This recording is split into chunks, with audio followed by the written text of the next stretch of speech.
Yo, this is the breakdown for my song Breaking Point. Most of the stuff in this song is made from a resampled TikTok, which I will slam on the screen now. So yeah, let's get into it. First of all, I decided I wanted to take inspiration from a couple songs here. I was listening to a lot of Basic at the time, so I wanted to take inspiration from the intro to Hyperdeath, the drop from Push, specifically for the first drop of my song, and then for the second drop of my song, I wanted to take inspiration from Pull the Pin by Dr. Ozzy, and so that is what I tried to do. What I'm going to go over first is just the initial sample. So basically, I split this into three separate parts. First of all, there's the audio for him sliding the wire across the bass that he was sculpting on, which is that sound there. Then there's this kind of bump sound, and then the actual vase breaking. So I resampled those each separately. I believe I have the files for them here if I can just find them. So I have the slide, which is what I named that one, the bump, and then the break here. And I use those intermittently throughout the entire track. Starting off with the very first kick that I introduced. By the way, most of my processing is done just within patchers. This kick started with the bump, and I have an envelope with a very heavy attack on the pitch, which it already sounds like a kick, but I decided to add this extra layer in the form of the break as a transient layer to make it sound, better. From there, I put it in through a Fruity Blood overdrive and some EQing to boost the low end. I also made a sort of clapped snare type deal. This is once again another phase plant with very similar processing. And I basically have the same thing over again, except this bump sound is a couple octaves higher. Along with that, I have the slide to add some air to it, and the break again to add like a clap type sound that has some transient shaping, some distortion, and a compressor on it. From there, I came up with this kind of pattern.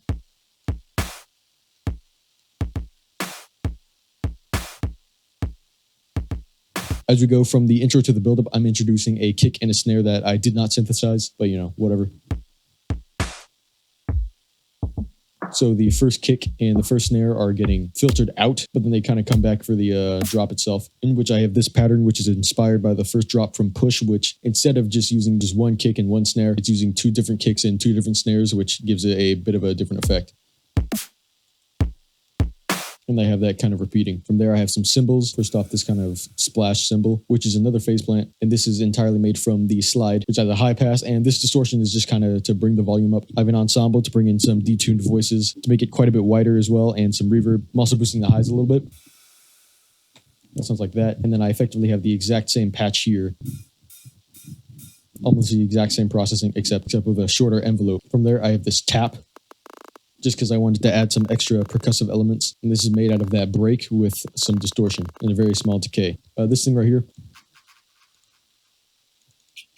it's also made from the break, except I have a frequency shifter on it that is being controlled by this LFO, which is not re-triggered, it's just on the grid, and a dual delay. It's got a delay and an ensemble on it. And this is actually playing the main melody for the song, except since it's got that frequency shifter, it's not in key at all. So it's kind of just like a background element. Getting into the actual intro synths. First of all, I have this, which I believe is actually the first thing I made besides the kick. So what is primarily going on here is I'm using the bump and I've tuned it.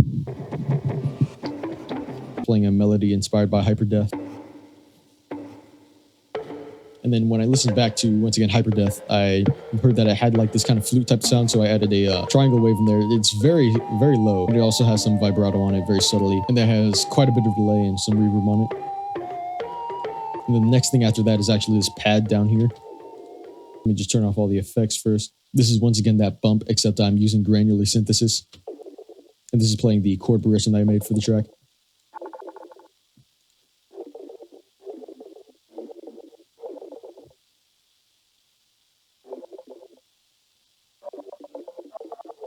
And then that has a bit crusher on it because I guess I wanted some more high-end ensemble. Delay to make it more pad-like along with the reverb there.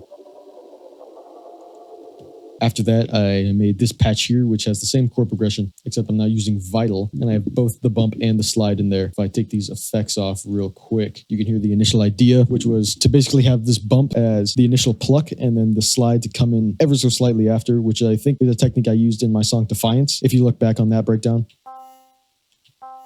So as you can see, there's the initial pluck of the bump, and then the slide comes in later. I have a chorus, compressor, delay, and EQ on it. The EQ is just taking out a lot of the high end. And then I have a harmonized layer for the lead, which sounds like it has a delay on it, but that's just because I'm going back and forth through the wavetable, giving it that kind of sound. That has a reverb and this filter on it, which just makes it sound a little bit more interesting, and that has this kind of MIDI. which sounds interesting when played in conjunction with the lead.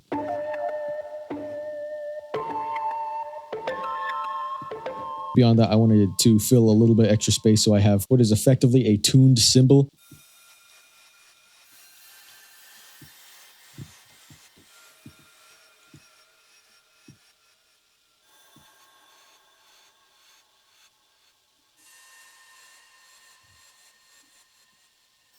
Tons of delay, tons of reverb, and then I have another quite large reverb here, which if I turn that off, sounds pretty empty. This has a crystallizer, a fruity reverb, and then some delay. After that, I have the sub bass, which is not entirely made out of the sample. It has a saw wave here, but it's mostly just like a normal pluck bass. And then with this macro here, I have it getting more gritty as we go from the intro to the build-up. And I believe the last thing for this section is just this downlifter I made.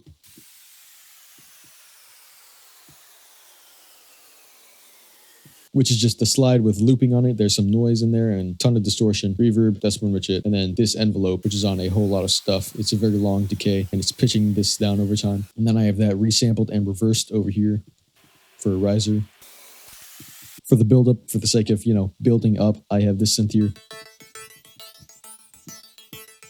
which is a sort of sequencing pluck. This is made from the break, and I have it evolving over time, specifically in the form of the detune, and of course, the MIDI itself, creating a larger and larger chord. By the way, there's a frequency shifter on all the intro stuff for a transition from the build-up to the drop, and yeah, I also have these wobbly chords, which is just made from mostly a sine wave. Oh, no, it's the bump, which is, it's basically a sine wave. That's like the same thing. And then it evolves over time, getting, I guess, louder, more compressed, if you will. I guess besides this chord fill, just before the drop. You know what? I don't remember how I made this. Yeah, because this is not a wavetable I got from any of these here. So don't know how I made that, but it's there. And then I have the drop basses filtering in. They're both low passed and high passed. And then that slowly goes away over time. Getting into the drop, I believe this is the first bass I made. Everything kind of has a resonator on it as well, just for melodic fill type stuff. I don't know how I made this wavetable. I think I might have used the remap filter, but I'm not sure. I decided to use some step editing type deal. The level is increasing over time. This is on quite a few stuff. And what's kind of mainly going on here is this filter, because without it, it sounds like this. Sounds like that without it, with it. And this, which is kind of like a cymbal.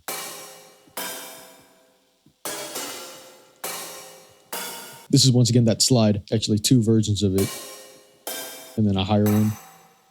And there's this note, which is changing the harmonic of this over time. It's also on this ring mod, which I have on it, just to get some extra tonality. There's some reverb, frequency shifting, just to give the area some atonality. Beyond that, I have this Reese, which is not at all made from the sample. This is something I made separately from watching a Rushdown short, something about one of Kiro's songs. And then I saw this Reese bass in the short and I had to recreate it real quick, So I did that and I'm using it in this song now. This is what it looks like. Copy it if you feel like. It's pretty good Reese. And then I have the pitch bend going on here. This also has its own sub, so the sub bass, which I forgot to go over, is not present in this area. This sub bass, by the way, is also not made from the original sample. It's my own sub bass that I use. It's just a sine wave at -3 with quite a bit of distortion, and I have a kind of kicking quality to it because I have an envelope on the master tuning. That's really the only sub bass I ever use besides, in use case scenarios like this one over here. So I have this very screechy growl going on. It's just going over the processing real quick. It's got an EQ and a fat rack, to make it fatter. This is also not using the original sample. I swear we'll get into the parts where I use a sample, but so I found this pretty interesting wavetable. I have layered that twice over, give that kind of sound. And then I have a variation on it. Sounds like this. Getting into the parts where I actually use a sample is this primary bass here, which is the main bass for the first drop. Once again, for post-processing, I just have a couple of OTTs, fat rack, some EQing, and hyperdimension on it. But what's mainly going on here is I'm using the break again to make a sort of tear-out gun type deal. So there's the main layer here, and then I have an extra layer as sort of a transient. So that's what it would sound like by itself. Also, tons of distortion, but what I have beyond that is this sine noise bass layer, which is a sine wave at -3 octaves with some noise, tons of distortion, and then I'm layering that on top of the original gunshot bass. And that sounds very cool. And I have a change in flow on the second half of the first drop. Along with that, I have this kind of supporting bass, which is effectively the exact same patch. As you can see here, I just kind of copy and pasted it and then muted the noise bass, except the decay is a lot quicker and I have a frequency shifter on it. So that just supports the groove of the area, I guess.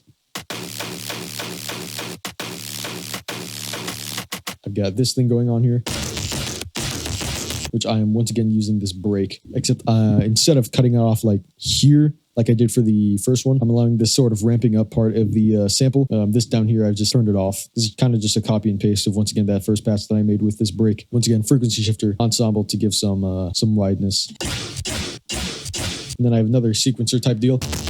Once again, using the sample, which is mildly complicated, so I'm not going to go over everything I did, but I think you get the idea. And then I have some pitch bend here to make it sound cool. Next up, I have this vocoder growl, which is made from a vital. This has the slide this time. I'm using this inharmonic stretch, which is kind of my favorite thing, and really the only reason I use vital. And that's on an LFO, just to give some specific tonality that I wanted, which is layered with a lower sine wave to give it a better sound, because without it, it sounds like this. With it, a lot deeper, a lot cooler. Next, I've got this, the primary sound of which is coming from the Serum Effects, so I'm going to kind of bypass that real quick. This is once again a copy and paste of that one patch, except this time I have a ton of dispersers on it, and I'm using the bump instead of the break.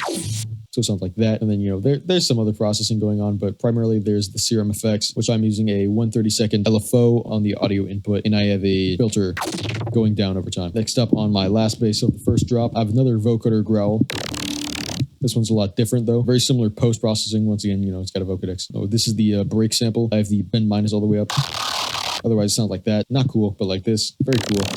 And then I have a sine wave on top of that just to give some extra tonality, which is controlled by this. And then I believe I mentioned before, I have a resonator for some melodic fill type stuff. And that's the whole first drop.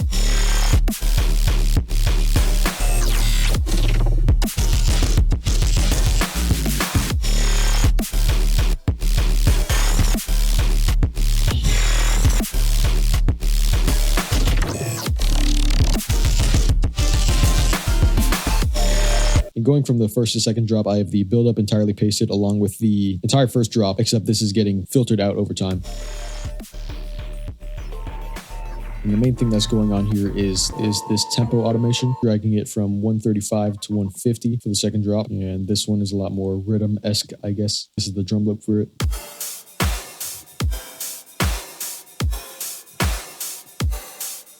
I have these two kind of filler basses back. And what I'm doing here is adding some variations on some of the first drops patches. Specifically, this kind of supporting bass is now the main bass going on.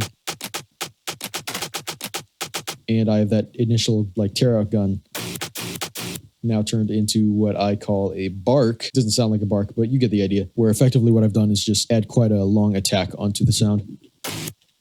So it sounds kind of like that. And I have multiple variations on that. So I couldn't just do this. So what I've done is added some background basses to sort of keep the time and just fill space. So what I have here is this growl, which is once again using the bump, the break. This break has some FMing to it as well. And it has this volume automation with some noise, typical growl processing here. And I have a pitch bend here. There's also a variation for the second half of the drop. And I have this patch that I was talking about up here, sort of copy and pasted, and I've made slight variations on them.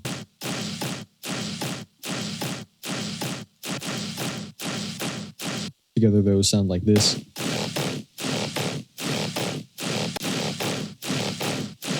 And then I have this thing here just to add some atonality to the area. Initially this was playing a kind of mildly atonal melody, but I put a frequency shifter on it. And this is just the bump with some distortion and some reverb. And yeah, that's pretty much it.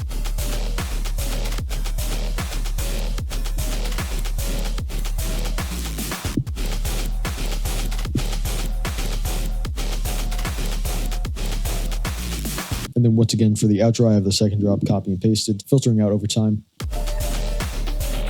Along with the intro. It's back. The intro is also bad. Now I have some of the drums cut out on the second half of the outro along with these two synths to, decrease the energy of the song for the sake of ending it.